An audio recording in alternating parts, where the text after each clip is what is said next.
obviously the main bit's been the coronavirus and the speed and impact that's having. In terms of our plans, yeah, we were all systems go on growth. Plan A was to consolidate and grow our footprint and size. Being honest, we've taken that business plan, put it on the shelf, give it a loving rub, and said, hopefully we can come back to you in a little bit, and broken the glass and pressed the red button. Initially, we thought we were going to have a big parts supply chain problem. So because of all the issues are out in China and the Far East, we were very concerned initially that, and a lot of manufacturers have their components built out there, by the way. It's not just sort of Chinese companies. But we thought we'd start ending up with a supply chain problem. So we started messaging that and, making insurers, accident management companies aware of that. But of course, it's quickly turned into something far, far bigger than that. The impact has been on our staff, really. They, like just about everybody else in the UK, are very anxious about what we're doing, how we're going to get through this problem. We track our claims frequency very closely, like all insurers do. We're correlating it against the incidence of confirmed cases of COVID-19, but we haven't yet seen. I had expected to see a more marked drop in frequency. I haven't seen that. I think we'll see it when the schools close. I think the schools are probably going to close this weekend. That's what I've heard. So I suspect that will happen there. But in terms of the impact of the coronavirus on our normal business as it affects our customers, it hasn't had that much impact yet. Pretty much straight away as the crisis hit. I mean, we're a global manufacturer. We've got a lot of production in China, a lot of, as been mentioned before, in terms of supply chain in China. So we saw this coming fairly quickly. In terms of the UK, we had contingency planning in place pretty quickly as a result of that, mostly because we were seeing what was happening out with our sister companies live. Lamborghini are part of the group. They're based in northern Italy. So once it started impacting in Europe, again, we were very, very aware of what was happening and or as much as we could be, and the impact it was starting to have. Short term to medium, we will see claims volumes drop. That impacts us. A key part of our business, is the insurance replacement sector. So, that presents a challenge. Body shops for us are critical business partners, whether it be keeping our fleet moving, whether it be keeping our customers, policyholders on the road. And to a much smaller extent, business customers in their own right, whether it be them renting vehicles off us or buying software from us. They're critical to the survival of our business. I think if I look at, we're not the only industry, we're not the only sector that is going to be impacted economically. We've all seen, what's happening in the travel sector. I know today is about focusing on that and in particular body shops. I take a little bit of comfort that the industry we all work in, which is motor insurance, is very resilient. It's a compulsory purchase. It takes a lot to happen to the economy before people start selling their vehicles en masse and decide they don't need transportation. So there's a bit of me, the glass half full part of me, says our industry, will be there. What I do think we need to look at right now is how we help the larger number of smaller body shops see this through, because our worlds don't work without a body shop industry as we come out the back of this. Obviously, challenges around mobility, part supply, staff, financial threats have really tightened its grip. Probably in the last few days, I would say in the week. And I see it that we're beginning now to enter this new phase, this, if you like, this real bottom lull, which will become normal now for for a number of weeks, I suspect, until we start seeing that gradual recovery. So I think what overall we're beginning now to see is the sort of start of normal, if that makes sense. And there's still going to be some activity going along the way in the coming days and weeks, but I think we now got to prepare ourselves for this is going to be normal until such time.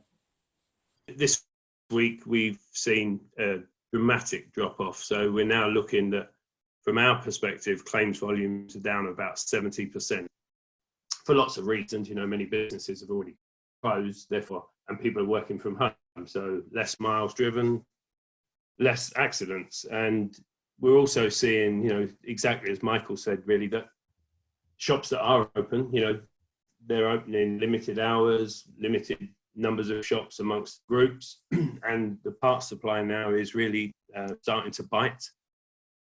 And of course, every business leader is making these tough decisions. How do you protect workforce or try and manage some sort of capacity, remain open or stay closed?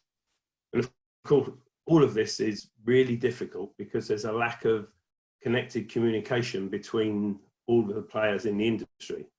So we're finding that, as much as where people are open, people don't know they're open. So there's that whole struggle and that challenge that's going on, especially as so many main dealers decided to close, not just the showrooms, but they closed down their parts supply as well. So whilst the work is coming through at the moment, I think the shops are going to struggle to get it out the door.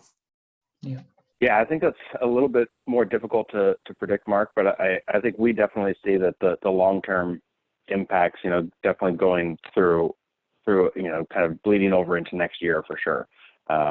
This is a pretty cataclysmic event for not just the industry, but the entire world. So I think we're going to see some pretty, there's going to be some knock-on effects that are going to stay with us for some time. Michael, I think, you mentioned the changes in the ways that we work together. I think that's going to be something that is going to be permanently changed by what's going on right now. It's very difficult to plan in a moving market where we don't know when the restrictions will be lifted. We don't know what the claims volumes looks like. We've got obviously our staff in our body shops and their psychological concerns about coming to work and potentially being exposed. The lack of kind of PPE. So there was a lot of, things going on at the political environment, the economics of running a business in COVID. And then there was kind of the social side of it with our people. So I think, and then also the sort of the technical side of it in terms of invoking a business continuity plan and disaster recovery. Because, for a lot of businesses, we all put our workforce at home where we could and work from home. So that required a whole kind of effort in terms of, VPN networks and maintaining data security across home wireless broadbands and what have you. So I think, in COVID, I was planning different scenarios, but at the same time was watching the numbers drop. So I think what I saw through our FNOL instructions from the insurance companies was that the week of, if we compare to the first week of March, the second week we went down by 25%, the third week 50%, the fourth week we were down to about 80%. And I think that kind of reflected where the market was.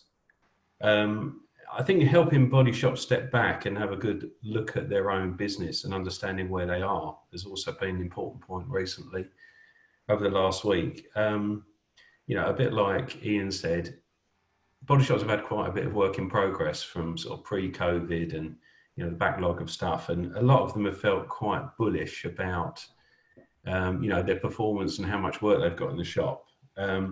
But the reality of that is really starting to dry up. Ian was talking about lead and lag measures, and as time goes on, the reality of the sort of very low claims volumes is really starting to hit body shops and even some of the bigger groups that were feeling very confident about seeing their way through this, and now feeling a little bit worried, as they're burning through cash quickly. This week has also been about, the furlough portal opening, which is actually, thankfully not been too bad. I think I think we're all in the same boat together, and it's not about, anyone finger pointing or pointing blame. We're in the situation we're in. That's where we are. The reality is, how do we work together as businesses in a business-minded way to develop a future for this industry? Because ultimately, an aging workforce, ownership, we've got increasing technology complexity coming in. We've got more capital expenditure on equipment for ADAS and what have you. And that's not going to change. We've got electric vehicles that will be regulated by the government in 15 years' time. So if we start to look out that far, this industry needs to, the technicians of the future will be avionics engineers. They won't be technicians. So again, I think we've got to look at it and go, okay, this will probably be a catalyst for people maybe to bring forward their retirement. Certainly see that. But at the same time, I think it can bring people together and make the partnerships. We took a dip test, if you like, 14th of February, and what we've done is we've tracked that through weekly claims exchange. This graph here shows unique single claims, and what we class as a unique single claim is a claim that's been initiated within CAP. So whether that's a claim that's been created by an insurer work provider and put into CAPs for deployment, or whether that's a body shop that's created a job on their management system and has exchanged that with a work provider insurer. So in effect, it's that single claim that's happened. Now, what you can see through the lockdown period in the red boxes is that we started to see a drop from week ending 13th of the 3rd, where there was a slight peak, and then it steadily dropped as body shops have started to close. There was a bit of a flat line week ending 27th of March. Bearing in mind the lockdown started on the 23rd, and then we've seen a steady decline where we see the trough or the bottom of the dip at the 25% week ending 17th of the 4th. Now, what we've started to see from that point going forward is a steady increase all the way up to last Friday's data, which now shows 39%. We put our toe in the water with one site, tested we could get parts still, tested we could social distance. We made sure all our measures are in place now at every site, perspex screens, posters, everything that we need to do to protect ourselves and protect our customers is in place. Once we were confident we'd got that in place and the volume had steadied, as it were, we couldn't come back full speed, and it would be a disaster to do that. You'd run out of work very quickly. Within 2 weeks, you'd probably have no work again. And we don't know what's going to happen, with the government easing restrictions. You don't know if we're going to have a spike again and we're going to be locked down again. So we've got to be very, very cautious, I think, in our approach to returning. So we adopted a skeleton staff, three people at each site to come back. And we've approached that, and we've got up to, on Monday, we will have 21 of our 29 sites back open in skeleton format, repairing 2 or 3 cars each a day. So we're a long way short of our usual, volume. We were doing 350 claims a day. Now, went to 35 at the worst point. So it's a dramatic drop. But I think we made the right decision. It's important not to be, not make a decision, I guess. To procrastinate and wait is not the plan. I think you just got to make a decision whether it's got to be right for your business. Everyone's business is different. Insurers, suppliers, everyone's got to protect their business first and foremost, protect their staff, and then make a forward plan out of it. And I think we've got that in place now to move forward as volume steadies or maintains what it is. I don't expect it to go shooting back up, and I really don't think we're planning for more than 70% volume again the rest of this year. Working from home and the lockdown has affected different people in different ways, whether that is because you're really busy because you've been working flat out non-stop for a number of weeks now, or because you're not working at all. And actually, it's how we support those 2 groups of staff, and there's obviously a lot in between as well. So that's also been an important part for us, and of course how we support the supply chain as well, which is a key important piece for us as well. So it's been it's been a very, very busy period for us, notwithstanding the reduction in claims. As I said, a lot of planning has gone into this as well. But this doesn't stop. This is going to continue for some time. Like most people, for the last kind of 2 to 3 months, trying to get to a place where we take an operation of lots and lots of people working in two offices to working from home, and we managed to achieve that in a 5-week period, where 99% of our people are working from home, with a few still working in the office, and the stuff that was done to get us there was incredibly amazing. So that's been my last 2 or 3 months, but really starting to see my time hasn't faltered in terms of work to be done, spending a lot of time now talking about the future, talking about what we're going to do through 21 through to 2023, and that's really pleasing to see. And of course, really delighted that we're able to see that people are back out on the road now. 65 to 70% of normal volumes is probably about where we see it, and I'm pleased to see that our network are started to see that work come into their businesses. What that looks like going forward, I mean, nobody's got the crystal ball. There are reports that I read today about potentially having 1 million more cars on the road during rush hour than pre-COVID times because of the limitations there will be on public transport. If that turns out to be true, then the likelihood of small, light cosmetic type accident damage is likely to increase. And as we know, some of those levels of damage don't reach insurance claims, so it's potentially a retail opportunity if that comes about.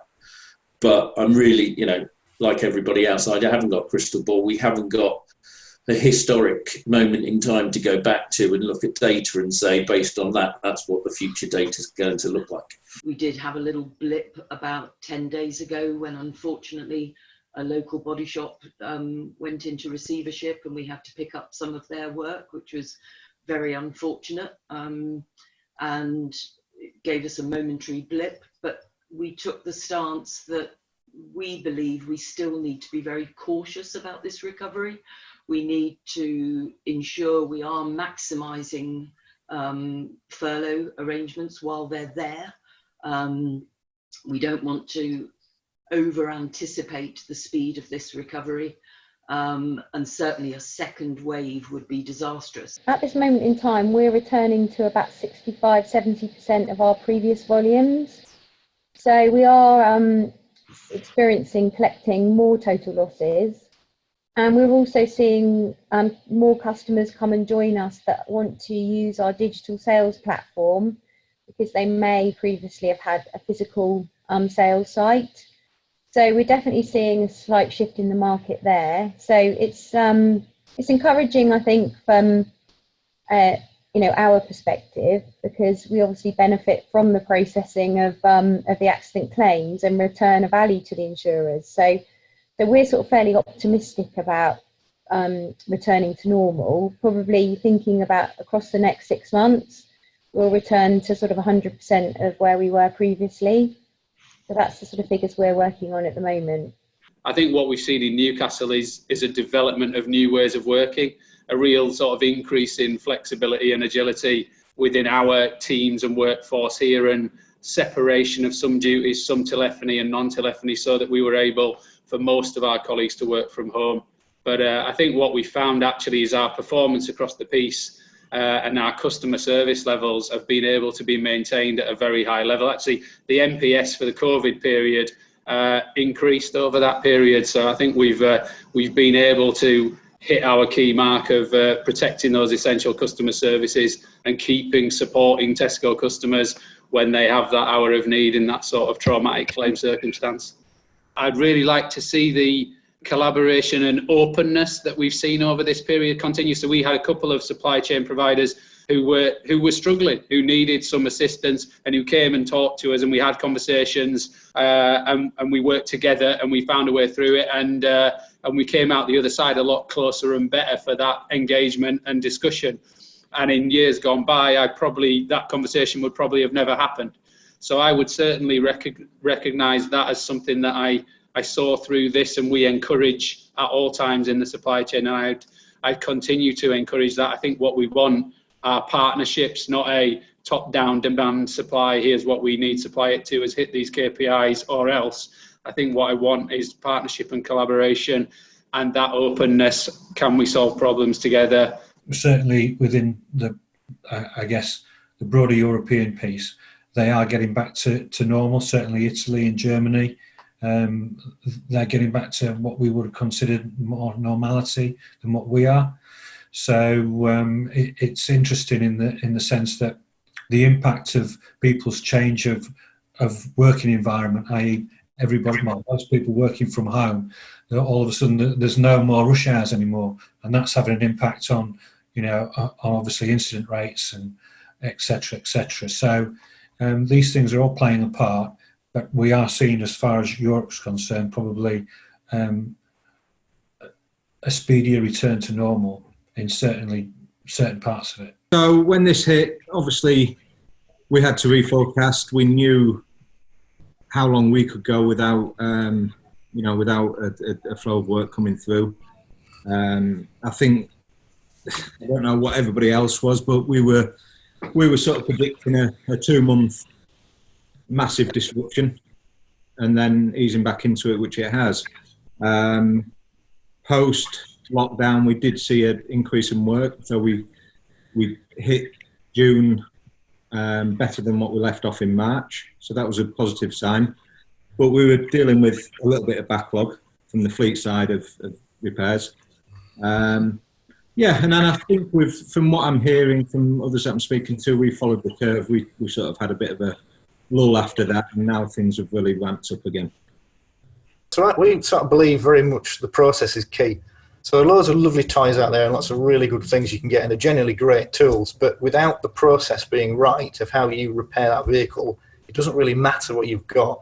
You have to have a really good process, and we are by no means have got the perfect process. It's a constantly evolving way of trying to do it, and it's interesting trying to do it as well as expand. So we're back to that thing of trying to keep control and keep it like a small family business, because there's a lot of benefits to that, but also deal with a bigger volume. And deal with that in a way that's quick and it's quality, and it gives everybody the time. Because you find that when you have a smaller number of we find anyway, a small number of live jobs at any one time, you get through them quicker. And as soon as there's like a tipping point where if you have too many vehicles in at once, it suddenly all slows down. It gets really unprofitable, it all collapses, and it's keeping that conveyor belt smooth that really fascinates me. And I just found it a really interesting thing. And I suppose the key new thing that we're probably doing in the Leeds area is our original Leeds site that we're reopening. We're going to reopen that as a heavier job site. So we know from our own stats over the last 20 years, so we've got lots of data, that we have about 10 to 15% of work that we would class as a heavier job. And we feel if we take all of that work and put it into one location, everywhere else should then speed up and go even quicker. Ultimately getting closer to everyone as well. I was going out with painters. I don't spend more than, I don't know, a couple of hours a week speaking to our painters, and I'm now spending 4 or 5 hours a day with them, sitting in a car and understanding them and finding out what they need when we get back to normal. These are the conversations we was having. When we get back to normal, what do you need? What do you need in your department? What's in you at the moment? How can we take on board some of your feedback and make some changes? So inevitably, it was a massive win in that respect, because we took all of that information. I'd come back and I'd sit with the management team, Scott, Neil, and so on, and I'd say, I've just had a really interesting conversation with so-and-so. They'd do the same. We'd all come back and go, wow, who knew that? Sometimes we did. Sometimes the right people in the right roles knew, but most of the time it was great. Well, let's do that. And as such, we changed a lot of processes to go into the second point of it. So the people multi-skilled, which we changed a lot of processes. We introduced some technology, whether that be iPads, whether it be the way we do things on autoflow. We just broke down a lot of the processes that we currently had and said, well, why do we do it like that? And then you ask the 5 whys and you keep pushing why. And eventually you break it and you find a better way to do it. So we've seen that. We've seen a lot of the stress pre-COVID of running around and being a body shop, the usual body shop style of just being busy or trying to look busy so you don't get shouted at by the manager. They're gone. It's just a bit more relaxed because we've bought people a lot of time. I've been planning for Brexit, for the last 2.5 years. obviously being part of a European setup, it's quite important to us. The vast majority of my range comes from the Far East, so obviously, I don't personally think I'll be too affected with it all. But there's obviously still certain parts that I buy through the major warehouse. What we did decide to do is set up a consolidated purchasing team over in the Far East. So such as suppliers we don't particularly buy a lot of product from. We have a team out there which is able to predominantly put 3 or 4 suppliers into one container. So so we can, so we've got more of a range. Going back to some of the conversations we had earlier, we looked at missed opportunity. That's what we've done, during the pandemic.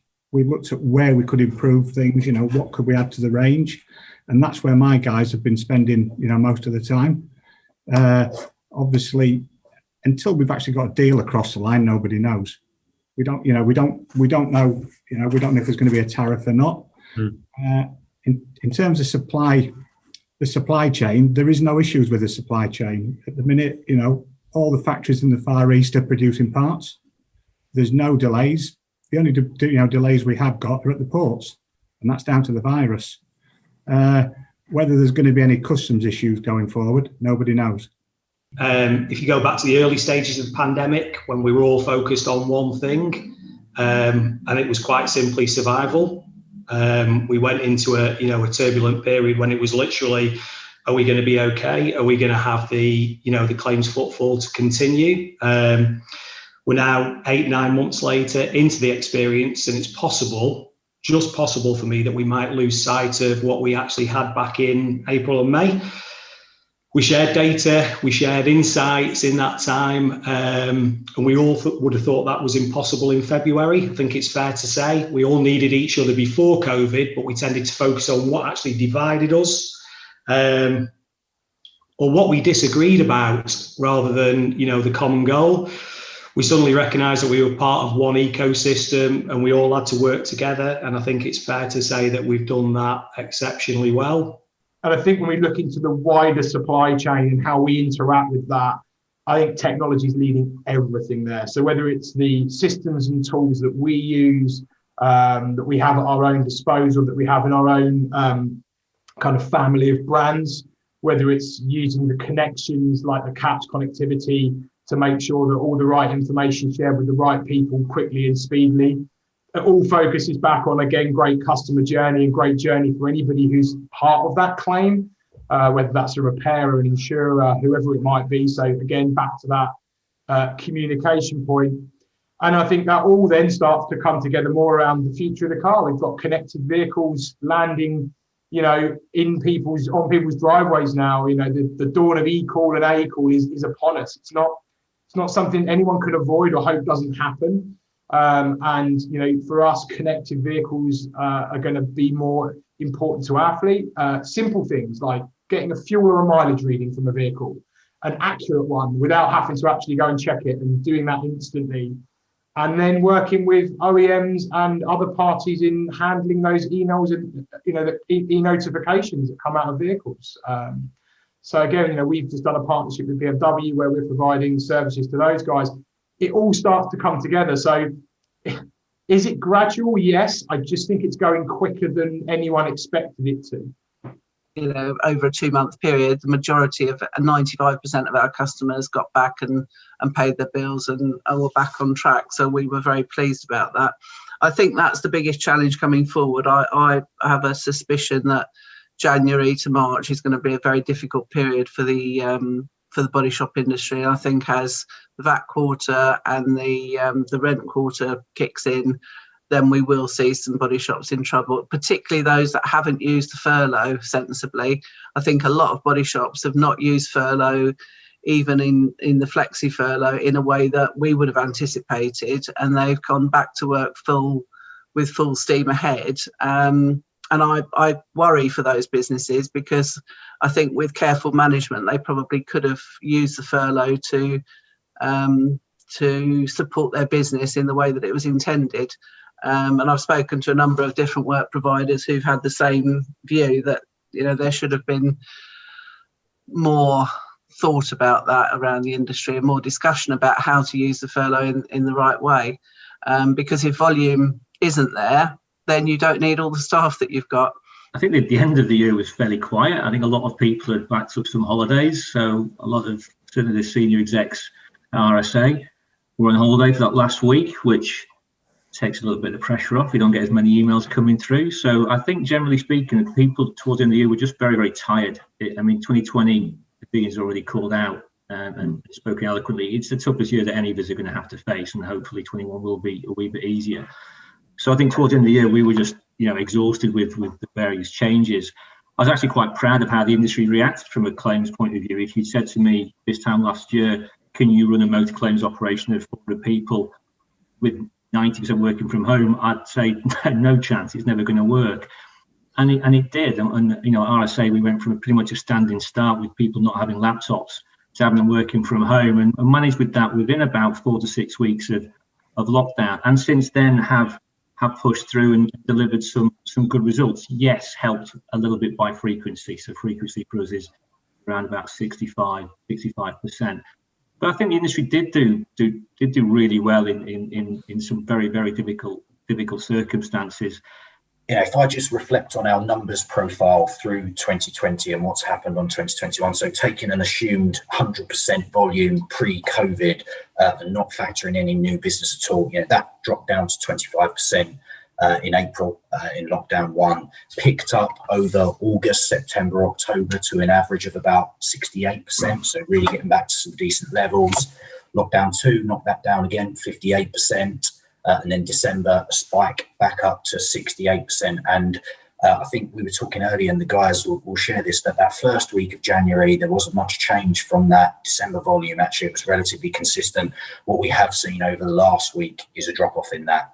We get a sense of what the candidates are feeling, which is interesting. And for some time during 2020, we were talking to candidates, but there was very little movement and opportunity. But we were talking to them about actually how they're feeling, and I'm sure we're going to talk about it later, just the mental health and the mental exhaustion of being furloughed for too long, and actually even still people being back in furlough, and there's still many people still in furlough.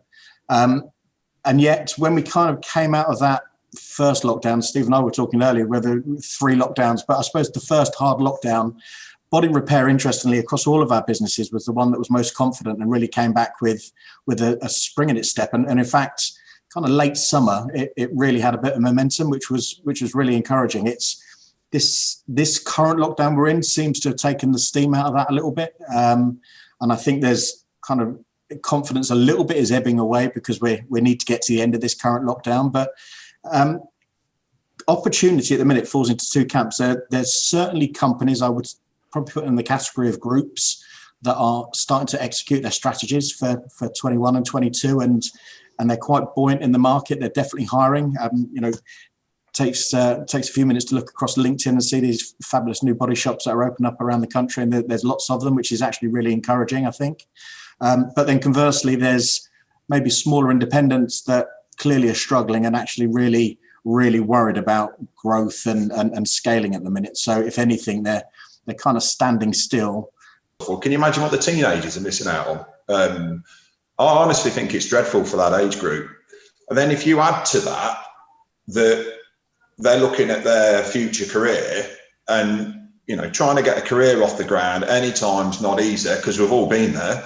But trying to get a career off the ground in a pandemic and in a recession, because we're in a recession, you know, whichever way you look at it, we're in a recession. It's pretty bleak for them. And what we're trying to do is support that age group as best we can, and create opportunities for that age group within our sector, specifically the body repair sector. And you know, that's something that, without any shadow of a doubt, requires everyone from this industry to play a part in. I think for me, I see an industry that's really failed to evolve over the last 20 years. We are still doing things in the same way we always have done. We've become subservient to contracts, be it with accident management companies or insurers. I don't see an industry that really markets itself as a single site or as a group. We just wait for the work come to us, and I think things now have to change with what's happened with the pandemic, with what's happened with claims volume coming into us. Quite clearly, those relationships aren't robust and don't work to service businesses anymore. So for me, we failed to evolve. We need to change. We need to take this point now as a watershed and rerun and rethink and remake and remodel how this industry works. I think it's all around cash, working capital and liquidity management. I think you've got to be on top of that. You've got to, go back to what Steve said, your cost base, you've got to get that right. This is giving everyone an opportunity to press the reset button and go back and look at your cost base. So, you've got to try and manage that cash flow and working capital. Because look, at some point, you'd like to think there's going to be a change in the sector and things are going to go back upwards again. What you don't want to do is when that happens, be caught out because you haven't managed your costs and your cash flow right through all of this and trying to preempt any pinch points that may come when that happens. Because when there is an upturn, your working capital is going to swing back. And if you're not ready for it, you're not going to be able to take advantage of those growth things. So I think it's all around managing your cash, but that goes down, a few more levels back to what Steve was describing is really take a look at your business. What's there that you don't need? Try and save some money there. Are there gaps where you can try and, I say this loosely at the moment because I think we're still right in the middle of this, but are there gaps in your business where actually a little bit of investment now, as long as you've got the cash, will pay big dividends when that uptick does come? The private owners that owned the business previously, Sue and Dave, brought in a sort of professional management team so that myself, Duncan and John were able to align ourselves in preparation for a sale. And I think one of the key things is looking at it from our side. We've been both the sort of buyers and sellers of that business. So we're the kind of unique part that stays with the business going through, and choosing the right private equity partners for us was absolutely crucial. We did see quite a lot of equity partners. We've been through quite a few interviews, and it's been quite a challenging period of due diligence, let's just say, and lots of it. So it's been 12 months in the making to get us to this position. But, thank God we're through it now and we're in a much stronger position for it. We sit up now on a very strong fund. We're very strongly funded by Mobius, who are our equity partners. And it puts us in a really strong position to go forward. It's probably been the hardest part of lockdown, I think, across our teams. So I think people have lockdown fatigue, and I think homeschooling really did kick in. So I'm sure I wasn't the only household celebrating this Monday. I think what Graham's observed on volumes is very much our experience as well. And I think from our perspective, I think it's been really important to keep going. We have to be there for our customers, and we've managed to do that. We've probably changed our focus a little bit. I think there's been greater customer demand towards digital channels. So we've certainly invested in that. We focused on data, we focused on technology. And actually, we've used the time to sort of launch a few things that will really help our customers through their journey. So we've got a few examples. We've now got e-ethanol platforms available for motor and household. And we're seeing about 20 to 25% take up of customers choosing to log their claim through that. And that's really good. It's a much quicker experience. They can do it whenever they want. They don't have to wait in a queue. We're using data and we're using technology to triage claims better as well. So one of the things we'd identified, and Graham will have plenty of experience of this, is we were sending cars to repairers only to find they were total losses. And actually, we've now got some technology in place which allows us to do that effective triage at the point of notification, which means we're getting 80% more accurate outcomes than we previously were. So it means a quicker customer journey and a better routing of the claim. So things like that only help the customer process and journey. And I think that's become even more important through this crisis. And I think that's probably one of the good things that I think will emerge out of this all. I think, we've all looked at how can we focus more on the customer and what more we can do. And the world goes on. And I think Graham's got a lovely story of how virtually in lockdown they've created an MBO. In terms of priority, I guess the priority is always our people.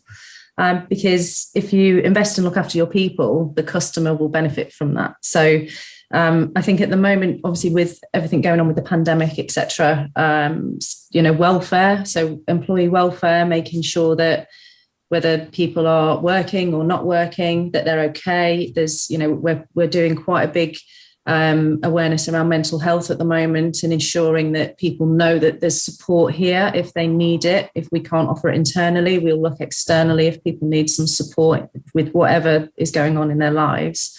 But also being flexible. So being flexible in terms of if people have challenges at home, people have had homeschooling with their children, or they've had to isolate because they've come in, or they're caring for someone who might have to isolate. So I think it's about making sure that we're being flexible in terms of letting people be able to do what they need to do to get that work-life balance.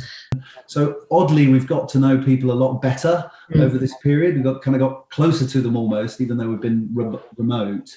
But just making sure that they feel good about their environment, they understand what their role is, and we're going to carry a lot of that stuff forward. We've got a bunch of initiatives to celebrate success. For example, we run something called Superstars. Interestingly, in COVID times, I hate looking back in COVID times, but we like to look forward. But we had the highest number of nominated superstars internally, and that comes from people doing amazing work, above and beyond work. And I think celebrating success as an example of initiative, we've always done it, but it's kind of gone up a level.